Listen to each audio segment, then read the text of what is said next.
Always fantastic to be back. But where I'm sitting at the moment is not really down under at all. I didn't realize that, in fact, Durban and Sydney are on basically the same latitude, and the north of Australia is higher than the north of South Africa. So it's actually dead east, but that's not part of my presentation. What I'm going to talk to you today about is, well, I probably should have called this presentation Dead Cow Drowning. That would have been more accurate, but the idea was that we have a swimming dead creature. Now, this is what the animal looks like. The Vaquita is a Spanish word meaning little cow, and it's the world's most endangered porpoise and the smallest porpoise, and probably the world's cutest porpoise, sometimes described as the panda of the seas. You can probably work out why, but unfortunately, as I said in my presentation yesterday, cuteness isn't always enough. Start with some international law. Now, there is no international convention of global scope that covers small cetaceans. Not a lot of people know that the International Whaling Commission has management authority over only approximately 16 species, which leaves approximately 70 species of cetacean, dolphins and porpoises, completely unregulated in international law. There are some minor regional conventions, but they're not of great importance in the grand scope. CITES does regulate international trade in small cetaceans and introduction from the sea, but again, that's not really where the threats to these creatures lie. And UNCLOS, the United Nations Convention on the Law of the Sea, simply hands over authority and says, well, we're not touching this issue with somebody else's 10-foot barge pole. It's far too complicated. We just leave it to appropriate organizations, which generally has been taken to mean the International Whaling Commission, which, of course, doesn't deal with them at all. In 2012, the Austrian commissioner, a man named Michael Stachkowitz, highly respected scientist, made an intervention which has been recorded in the annual report in the top paragraph, and it looks fairly dry. The notes I made listening to him are slightly more descriptive in the lower paragraph, because he was almost crying himself, and he almost had the whole room crying. It was an impassioned plea to the world community to do something about the Vaquita. And his words were very, very hard. But it hasn't made a difference in the long run, as we'll see. Much more recently, 2 years ago, in the next IWC meeting, the United States put forward a resolution calling on all contracting governments to take urgent steps to assist Mexico, etc. And what is important perhaps about that resolution was that it was premised on the claim that there were only 59 Vaquita left alive. And it led to an impasse because the contracting governments from the Sustainable Use Group, read the pro-whaling group, said, we're very sympathetic, but small cetaceans do not belong within the management remit of this body. I went and spoke to the American group and gave them a draft changed paragraph, which I can't prove, but I think did end up in the final resolution and enabled consensus to be reached, and the resolution was adopted. So did little me help to save the Vaquita? I'd love to think so. Unfortunately, as we'll see, no. The most important country, as far as saving the Vaquita goes, is China, and China was not even present at that meeting. Now, I said 59. 1 year later, in late 2017, the IUCN Red Data List suggested that there were now 30. And then, 6 months after that, in April 2018, the suggestion was 12. That's why the species really is doomed. I spoke to the Mexican commissioner just 2 months ago at the most recent IWC meeting, and he's a man who has been fighting to save the Vaquita for decades. And on the floor in plenary, he was fairly positive, But what he was talking about was really the degree of genetic variability and strength that he still believed remained within the remaining animals. When I spoke to him privately, all he could say was, well, I'm hopeful, but what else can I be? Now, the creature was only identified as a species in 1958, and that's part of its life story, is that it's inconspicuous. It doesn't make itself visible, keeps away from people, comes to the surface only rapidly, lives in very dirty water, brownish, muddyish water, etc. I'll show you a picture of its habitat in a moment, but it's in fact quite a tough creature. It's very hardy, and the fact that it doesn't move out of its environment means that it has to deal with extreme ranges of temperatures that many other cetaceans don't have to deal with. So you think, why would such a hardy creature struggle so much? And various suggestions have been made as to which threat was the one that's doing most damage. And some of them I've suggested there. But in fact, none of those possible causes are the real cause. And that's now accepted. This is where it lives, right up in the top corner here, in a very, very small area, about 150 miles in a radius out there. That's it. Doesn't move out of Mexican waters at all. An elusive creature, in small groups, and it has a habit of keeping well away from boats. So when boats approach it, the creature in fact moves away when you're already a kilometer away. Important role in the ecosystem, but probably not a keystone role. After all, when you're down to such minimal numbers, you can't really be a keystone species. It's only in recent decades that we've managed to get accurate population figures, and they look something like this: 567 in 1997, 245 in 2008, and then a sudden plummet, 60, 30, 12. Now, there is only one threat to the Vaquita, and that is incidental bycatch. And what the Vaquita has faced has been, the phrase is often misused or abused, the term perfect storm, but I think it is applicable here. I'll show you how a perfect storm of factors brought the Vaquita down. Now, in China, a very, very large species of fish, a yellow croaker, was overhunted. And by the end of the 1960s, it was nearly extinct itself.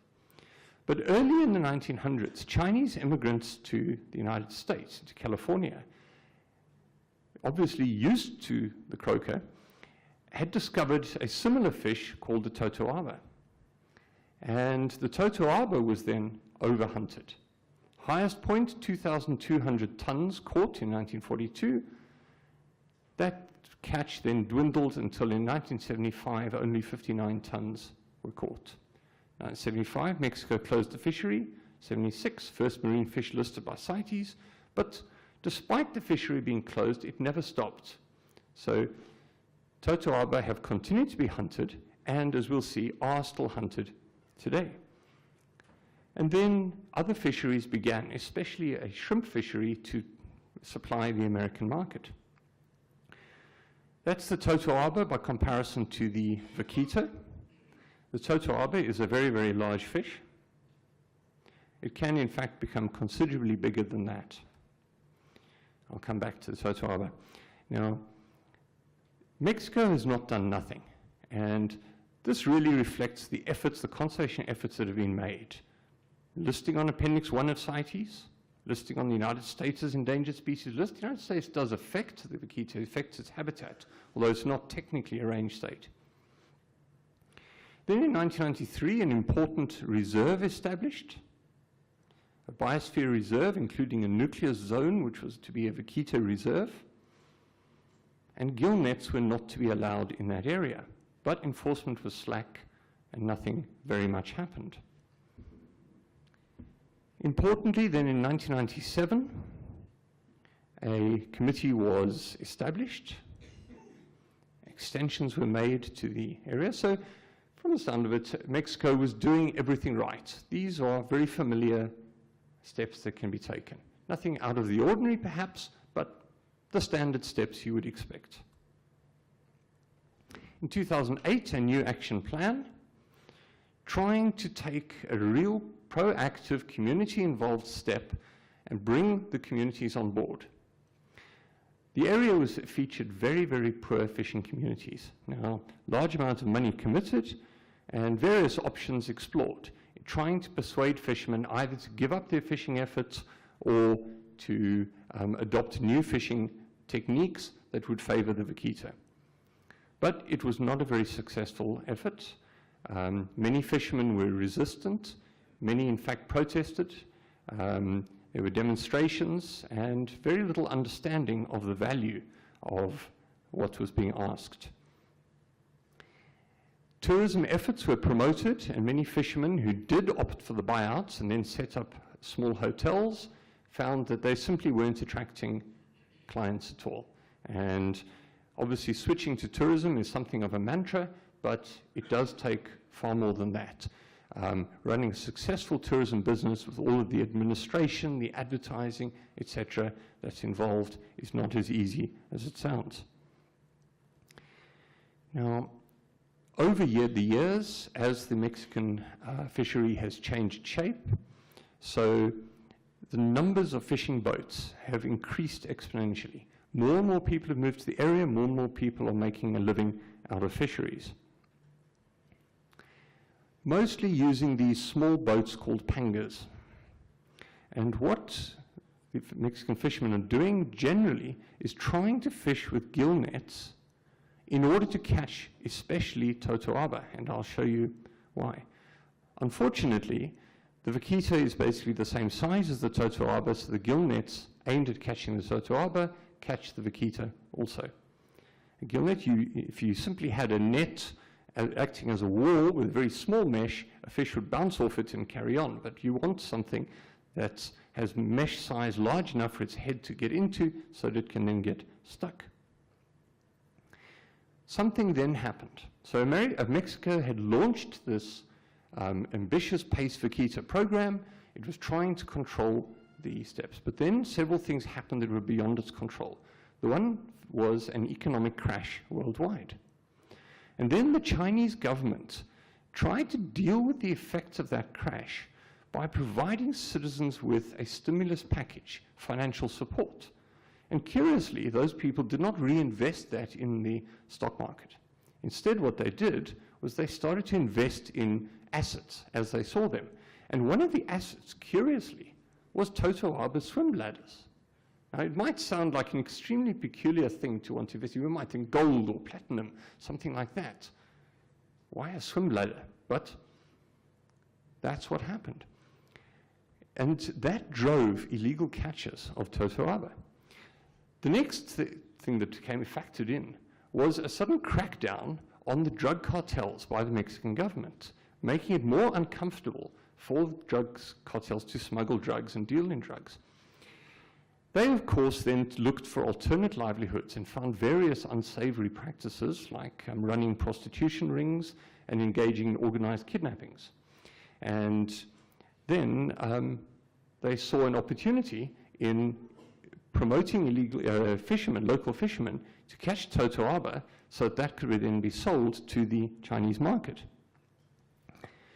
And at one point, in about 2011, 2012, a single totoaba swim bladder from a large fish could be sold for as much as 137,000 American dollars.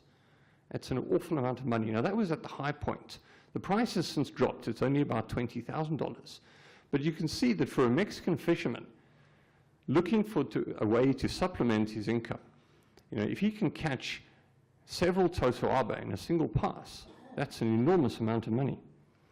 This is what the swim ladders look like. Emergency efforts were taken. In April 2015, a 2-year temporary ban on gill netting was put in place. Subsequently, that was made permanent, but by the time it was made permanent, the damage had already been done. In absolute desperation, late last year, Mexican authorities decided to try to capture live Vaquita and put them into marine pens. The trouble is they tried it. They caught 2 Vaquita. One was a juvenile, which became very distressed, and they let it go. The second was an adult female, which became distressed and died. So they abandoned the program. This is something that happened. These are very recent pictures. This is a Sea Shepherd vessel, the Farley Mauis, and what is shown on that catch is they found one live totoaba in a gill net and 66 dead totoaba, which are laid out on the deck, and also one newborn Vaquita. Now, the Vaquita is, I think, on its way out. As I say, dead cow swimming, dead cow drowning. Off a base of perhaps 12 animals, it's going to be extraordinarily difficult to save it.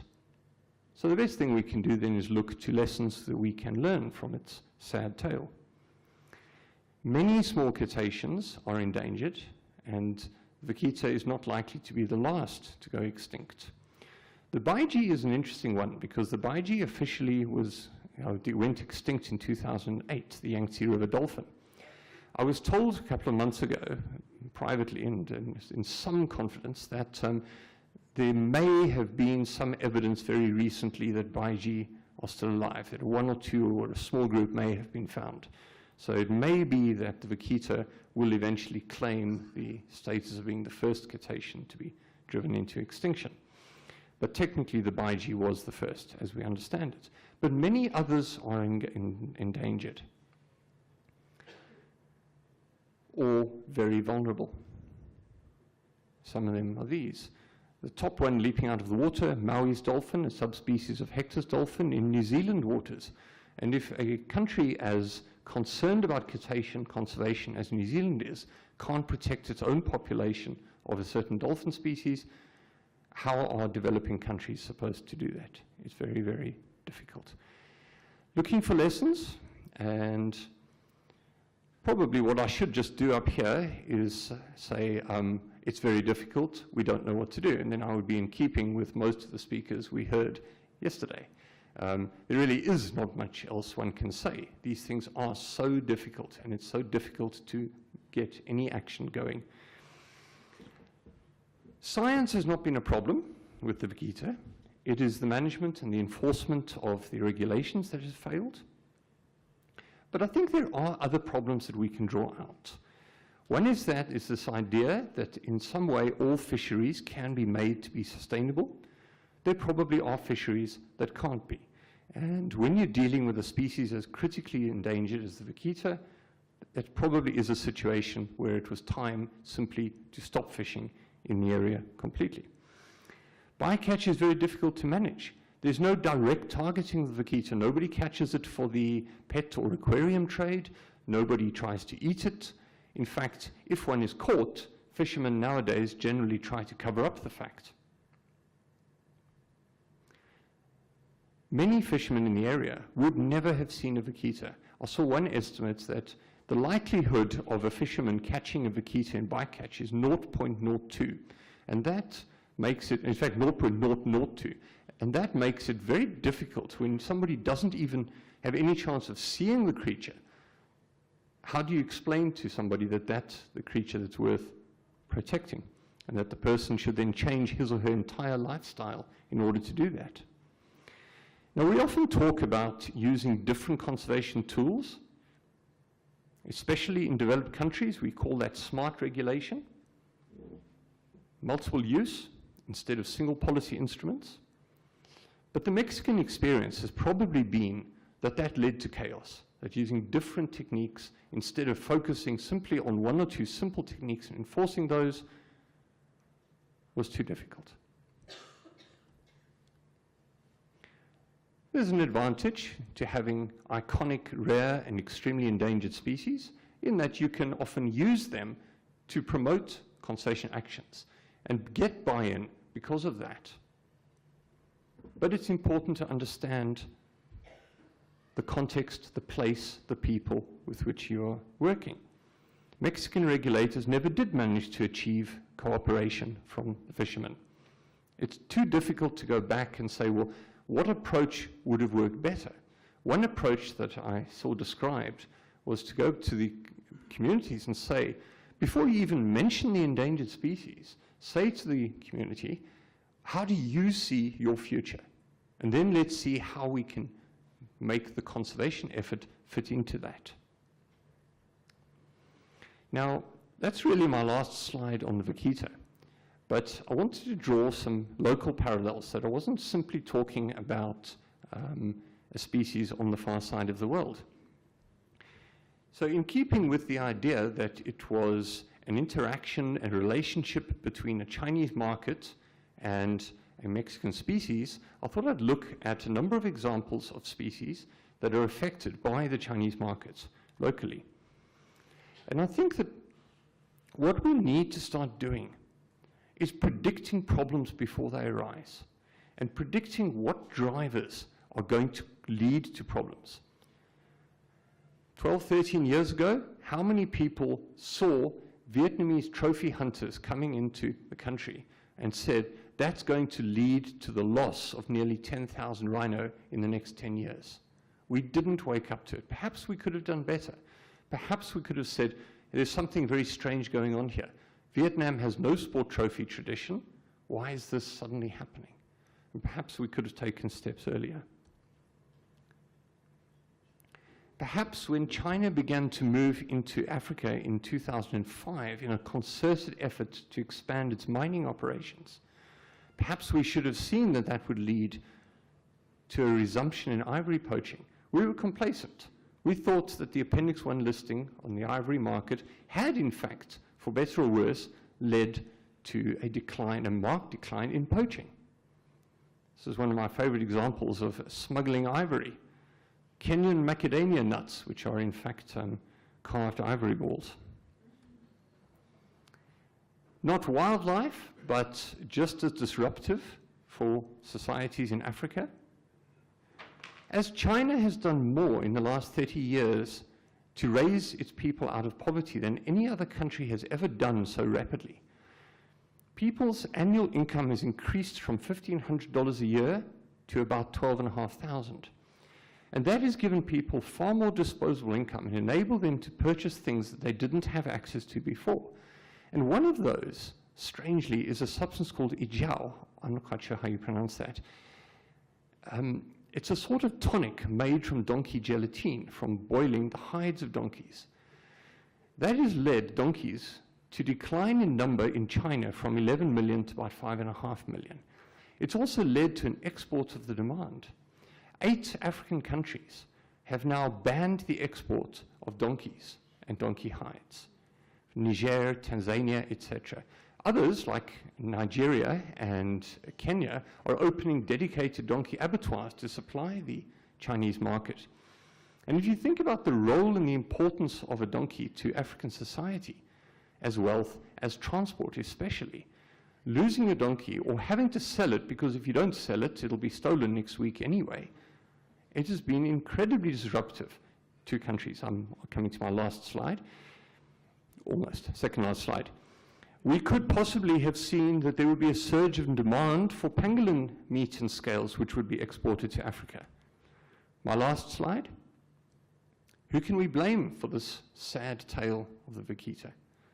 Diplomats who can't agree to provide international legal coverage, scientists arguing, American dam builders who changed the flow of the Colorado River, government regulators not listening to scientists, government regulators not enforcing the law, fishermen wanting to keep their traditional livelihoods and traditional means of earning an income, conservation and regulators not involving fishermen in the decisions, drug cartels, the worldwide economic crash, Chinese consumers, most of whom would never have heard of a Vaquita? Or do we simply blame it on a series of unfortunate events? What we need, ultimately, is to improve our ability to foretell the future. And I think that really is the only message I'm trying to bring across here, is that as unrealistic as it may sound, that we need to learn to foretell the future, that is what we need to learn. More practically, I think what we need to do is learn what indicators there were that at the beginning of a debacle like this one, and try to identify them at an earlier stage when a new problem starts to arise. Thank you.